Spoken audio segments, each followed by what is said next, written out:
Hello guys, അപ്പം നമുക്കൊന്ന് ഒരു റെഡി വിത്ത് മീ ആയാലോ? ശരി, നമുക്കിന്ന് ഡാൻസ് ക്ലാസ് ഉണ്ടേ. അപ്പോൾ ഡാൻസ് ക്ലാസ്സിന് പോകാൻ നമ്മൾ ഈ തുണിയൊന്ന് ഞാൻ ആദ്യം പോയി ചേഞ്ച് ചെയ്തിട്ട് വരാം. ഓക്കെ, ബാ. ഇതാണ് എൻ്റെ ഡ്രസ്സ്. എങ്ങനെയുണ്ട്? കൊള്ളാമല്ലേ? ഇതാണ് എൻ്റെ ഡ്രസ്സ്. ഓക്കെ, ഇനി അടുത്ത ജോലി എന്താണെന്ന് വെച്ചാൽ മുടി കെട്ടാൻ. എനിക്ക് മുടി കെട്ടാൻ അറിയില്ല, അതുകൊണ്ട് നമുക്ക് എൻ്റെ അമ്മയുടെ ഹെൽപ്പ് കൂടിയേ തീരും. അതുകൊണ്ട് നമുക്ക് അമ്മയെ കൊണ്ട് മുടി കെട്ടിച്ചിട്ട് വരാം. ഇതാണ് എൻ്റെ ഹെയർ സ്റ്റൈല്. കൊള്ളാമോ ഗായ്സ്? കൊള്ളാല്ലേ? സുന്ദരി മണി ആയിട്ടുണ്ട്. ഇനി നമുക്ക് കുറച്ച് പൗഡർ ഇട്ടണം. പൗഡറൊക്കെ ഇട്ട് തേച്ച് മിനിക്കിയിട്ട് വരാം. പൗഡർ ഇട്ടല്ല, എൻ്റെ അനിയൻ ചെറുക്കനാണ് കുറച്ച് തൂക്കി തറയിലുണ്ട് ഞാൻ. ഓക്കെ, അപ്പോൾ നമ്മൾ പൗഡറൊക്കെ ഇട്ട് തേച്ച് മിനിക്കി ഇട്ടിട്ടേ നല്ല സുന്ദരിയായിട്ടിരിക്കട്ടെ. പൗഡറൊക്കെ ഇട്ട് തേച്ച് മിനിക്കേച്ചും വരാം.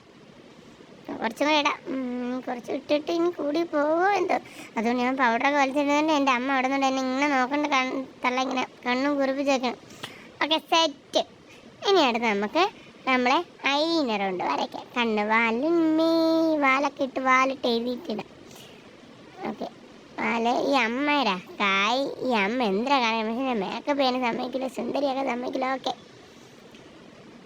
നല്ല വൃത്തി അടച്ച് വയ്ക്കണം. എന്നെ കണ്ണൂരിട്ട് പേടിപ്പിക്കണം. ഇതെല്ലാം പോയാലോ. അടുത്ത് പൊട്ട് കുത്തടി, പുടവ കുത്തടി, ചിക്കാൻ ചെയ്ത പെണ്ണെ ചിക്ക.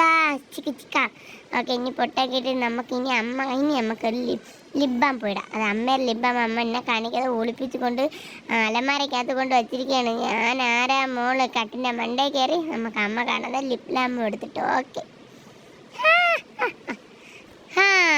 ഇതാണ് എൻ്റെ ഫൈനൽ ലുക്ക്.